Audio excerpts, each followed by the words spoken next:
जिस शख्स ने अपने राज को अपने तक महदूद रखा, वो जल्द कामयाबी की मंजिल तक पहुंचेगा। डर की सोच और कश्मकश से बाहर निकलो और खामोशी में जिंदा रहो।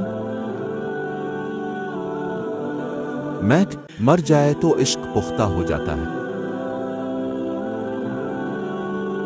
मोहब्बत बादशाही है लेकिन इसका ताज छुपा हुआ है। कुरान सच कहता है लेकिन इसका मौजिज़ा छुपा हुआ है। इश्क ने अपने तीर से हर आशिक के दिल को छेद लिया है। खून बहता है लेकिन जख्म नजर नहीं आता। मोहब्बत ही सारी चीज है, हम सिर्फ टुकड़े हैं। लाजवाल खूबसूरती सिर्फ दिल की खूबसूरती है। ऐसे दुखो जैसे तुम हो या ऐसे रहो जैसे तुम दुखते हो।